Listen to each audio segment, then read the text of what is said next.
"Hey, sweep the floor while I play the piano, will you?" At the College of Music reunion, a genius pianist, my classmate, who looked down on me for dropping out of college, said that to me. Why should I have to sweep the floor for him? I felt a surge of anger towards the classmate who was constantly belittling me. I heard everything you guys were talking about. Then, my childhood friend, who apparently overheard my conversation with the classmate, came up with a clever idea and whispered it to me. I was surprised by what she suggested. My name is Mark. I was a student at College of Music, dreaming of becoming a pianist. Every day, I played the piano, feeling as if the piano and I were in perfect harmony. To me, the piano was like a twin, a part of myself. Inseparable, the piano I played produced a sound that was uniquely ours. Look at his performance, isn't it amazing? It's so good it's almost off-putting. Around my piano playing, a crowd had gathered, careful not to disturb the performance. I was envied by my rivals, as I was expected to have a bright future. Of course, there were those who didn't like me. I don't care how promising you are, don't monopolize the piano and show off like that. Hearing my performance, my classmate Bob approached me and said that I was dumbfounded by his persistence in bothering me, despite the fact that I had chosen a less crowded time and obtained the teacher's permission. Bob, who was also aiming to be a pianist, and I did not get along well. Go ahead, play the piano if you want. What did you say? Not liking conflicts, I stopped playing and said that as I walked past Bob. He shouted something as I ignored him and headed to the deserted rooftop. You're here again. Shut up. After a while, my childhood friend Emma, who liked to tease me, showed up. You ran away here because of what Bob said, right? You should have given him a piece of your mind. That's too much hassle. I just want to play the piano. Knowing about my relationship with Bob, Emma said that, but I had always refused. I might seem cowardly, but all I could think of was my dream of becoming a pianist. Perhaps, such a way of thinking of mine could turn my life upside down. Fate cruelly tested me. It happened one day on my way to college as usual. A truck, whose driver had fallen asleep at the wheel, came barreling towards me. I lost consciousness, and when I woke up, I was in a hospital bed. Mark, the next scene that caught my eye was my family and Emma, tears welling up in their eyes as they cried. It seemed they were overwhelmed with emotion upon seeing me awake. A drowsy driver crashed into you, my family explained. Due to the accident, I had severe injuries all over my body, leaving me unable to move my limbs. Both my hands and feet were bandaged. And especially my hands were in such a bad state that Dr. Smith said I might never be able to move them again. Just as I had been dreaming of becoming a pianist, the accident took it all away in an instant. Lost and swirling with emotions, I stood on the brink of despair. Seeing me in this state, Emma, who had come to visit, muttered softly, "Then, I'll become a nurse." What? Surprised by Emma's words, I asked her back, and she looked at me directly, tears still in her eyes. Even if there's a 0% chance, I'll become your personal nurse and help with your rehabilitation, so that you can play the piano again. Saying this, Emma made a firm promise to me and then left the hospital room. Despite having heard that my hands might never move again and feeling as though my dreams and hope were shattered, she refused to give up. But I didn't expect anything from Emma. I had resigned myself to the thought that even she, who had cried for me as if my pain were her own, would eventually leave me. I had never expected to hear Emma's determination from my family. Emma, she said she's going to become a nurse and suddenly left school. A few weeks later, my mother, who came to visit me, expressed her concern about Emma. She hadn't shared the details with her own family or mine. I was taken aback by this shocking revelation. When my mother asked me, "Did you hear anything?" I hesitated to speak. Since Emma herself hadn't told her own family, I felt it would be wrong to speak on her behalf, so I firmly kept my mouth shut. Realizing that Emma was serious about helping with my rehabilitation shook me deeply. Is she really believing in that 1% chance that my hands might move again? Inspired by Emma's strong determination, I felt compelled to ask Dr. Smith for rehabilitation. Since my condition had led me to leave the College of Music, I focused solely on rehabilitation. However, rehabilitation was not as easy as I had thought. I struggled even to stand, and despite repeated efforts, my hands remained motionless. No matter how much I wished, my body wouldn't easily respond. "You look like you're suffering." "I'm okay, I can't give up now." My family worried about me, and my mother even suggested stopping the rehabilitation, but I didn't falter. Knowing Emma's resolve, I couldn't afford not to try my hardest. Years of grueling rehabilitation passed, and I recently heard from my mother that Emma graduated from nursing school. Since the day Emma declared her intention to become a nurse, we hadn't been in direct contact. We hadn't even seen each other. Even though she hadn't visited me, my mother kept me informed about Emma, which encouraged me. It seemed as if Emma knew my feelings and tried hard to grow as a person. I could feel her seriousness. I could tell because we had grown up together as family friends. It was as if our thoughts were connected, both of us working towards our goals every day. Then, several more years passed, and suddenly the day arrived. "This is Emma, your new rehabilitation therapist. Emma, please take good care of him." Emma's supervisor, unaware of our relationship, introduced her to me. I was surprised. I knew she had worked hard to become a nurse, but I never imagined Emma would actually be assigned as my rehabilitation nurse. Emma responded to her supervisor and waited until he left. Then, she turned to me formally. "It's been a long time, Mark. Have you been well? I became a nurse and came back to you." "Yeah, you really did work hard, didn't you?" I felt nothing but respect for her. Seeing my reaction, Emma grinned ear to ear. "But it's too early to praise me, Mark. The real challenge starts now. I'll support you so your hands can move again. Please count on me." The energetic Emma seemed unchanged from our school days. I couldn't help but laugh, and Emma puffed out her cheeks in dissatisfaction. "But as someone who would be under her care," I replied, "I'm counting on you, thank you." Then, the rigorous rehabilitation with Emma began. I had continued rehabilitation while she was away, but I was far from being able to move on my own. Knowing I needed more than half-hearted resolve to recover, I asked Emma for more intense rehabilitation. Initially hesitant, Emma agreed after seeing my determination. The rehabilitation became even more demanding than before. But it was never a burden. Probably because Emma was there with me. Years flew by. And miraculously, I was able to walk again and had already been discharged from the hospital. Now, I commuted from home for rehabilitation, still working on my not yet perfect hands with Emma. Thanks to Emma's dedicated guidance over the years, my hands, once thought irrecoverable, were slowly regaining movement. "You're getting better at writing. At this rate, you'll be able to play the piano too." Encouraged by Emma, I tried playing the piano, but initially, it didn't go well. I remembered how to move my hands from back then, but my fingers wouldn't cooperate. However, I didn't give up. That's the spirit. Weeks later, after another rehab session, I tried the piano again and managed to play the keys correctly.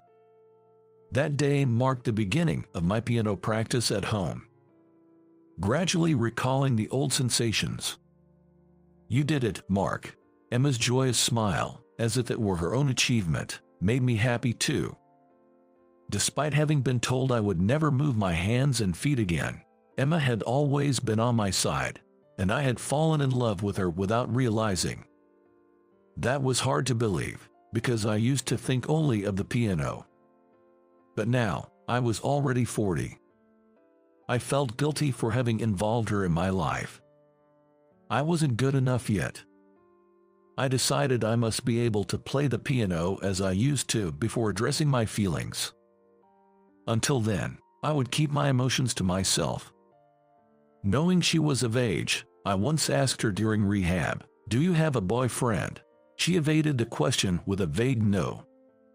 There was a moment she seemed to be hiding something, making me wonder if she might already have a boyfriend she hadn't told me about. It wouldn't be strange at her age to even have children. My feelings might interfere with her life, but I couldn't give up on expressing them. Holding these thoughts, I received an unexpected message one day from a classmate from the music academy. "If you can, come to the reunion."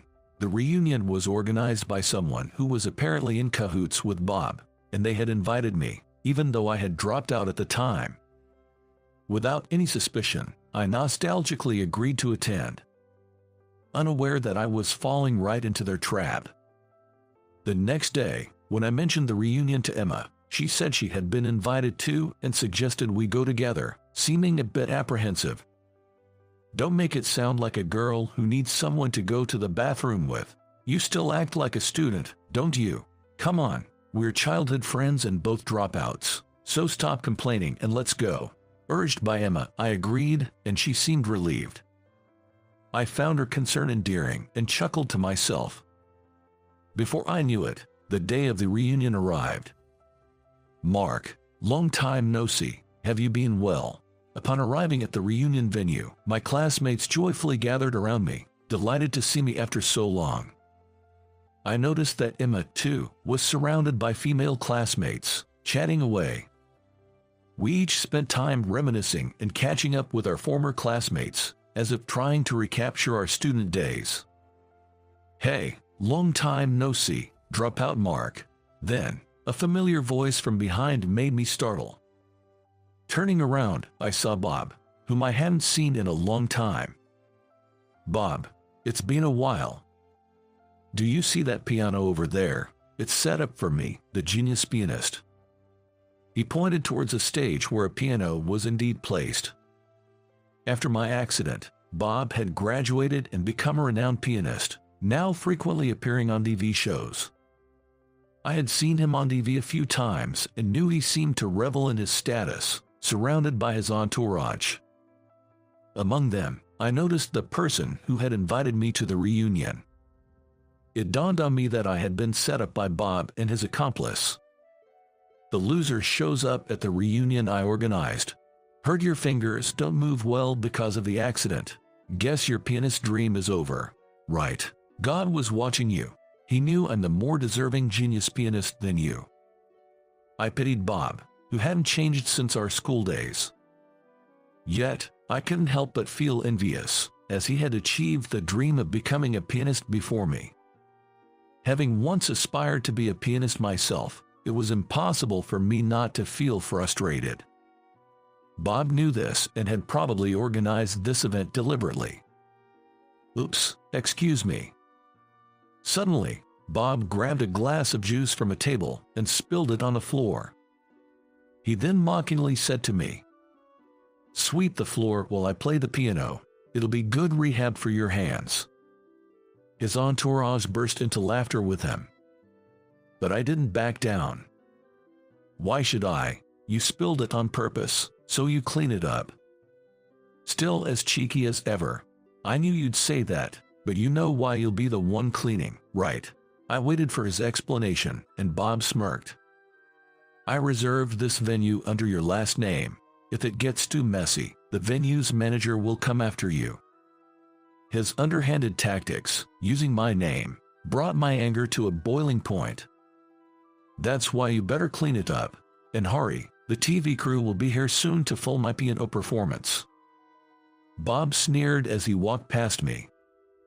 His entourage followed, one of them deliberately spilling their drink on the floor. Seeing this, I clenched my fist tightly. Honestly, I still harbored resentment towards Bob for his continued harassment, just like in the old days. However, not wanting to ruin the reunion, I suppressed my anger. just as I was about to borrow cleaning equipment from the staff. I heard everything that was just said. The one who said this to me was Emma, who until moments ago had been deeply engaged in conversation with our classmates. Then, Emma whispered to me, "He said that this venue was reserved under the name of Mark, right? I just thought of something fun." "What?" I was surprised by what she whispered to me. Emma, on the other hand, seemed amused. I thought it might be a bad idea, but she reassured me not to worry and just head over to the piano. "Don't worry, you have practiced a lot beyond your rehabilitation. Be confident." With a smile, Emma said this and then quickly went off somewhere. I was a bit perplexed by her bold suggestion, but trusting her, I made my way to the piano.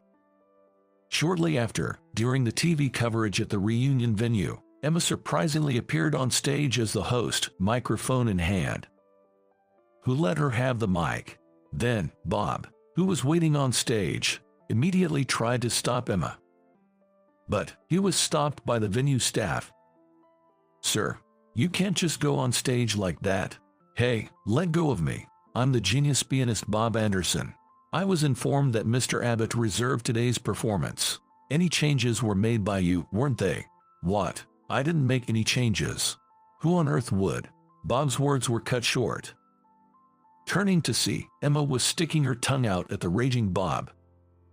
Indeed, she had exploited Bob's misdeed of making a reservation in my name and convinced the staff to change the performer to me.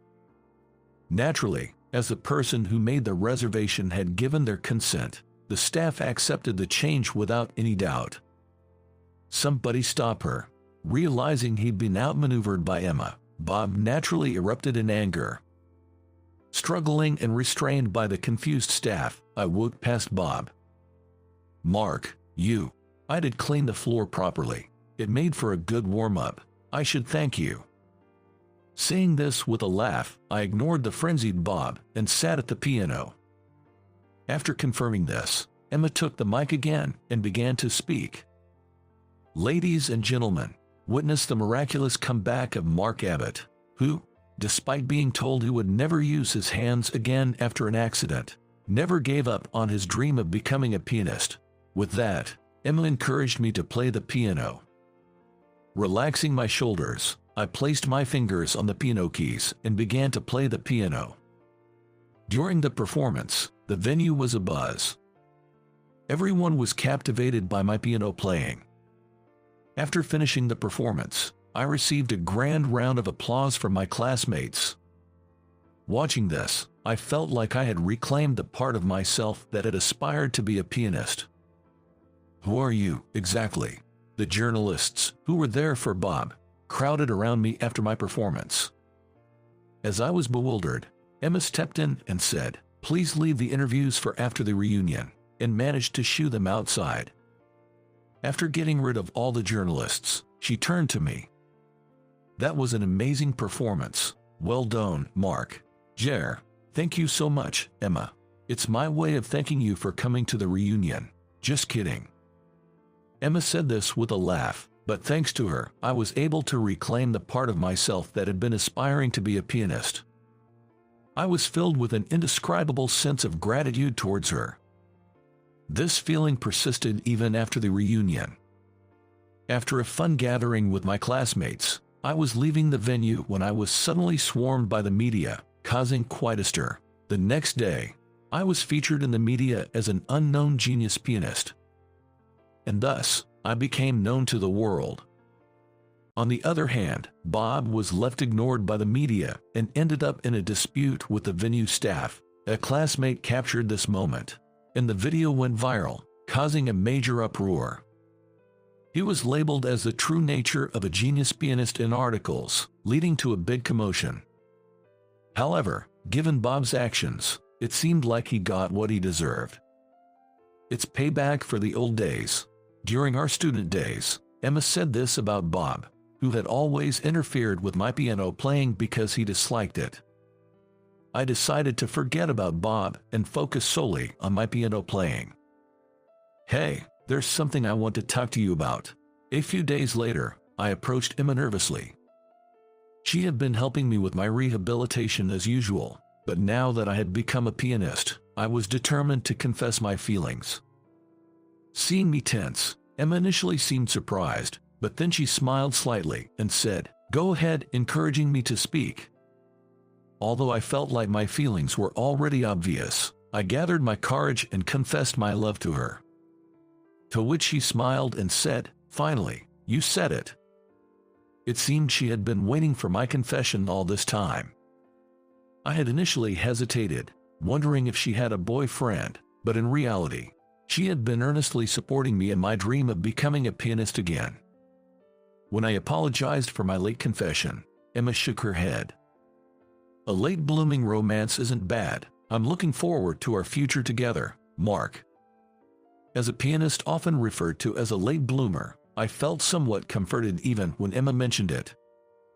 A late blossoming love and dream. It was something I could never have achieved alone. It was always because of Emma, my partner.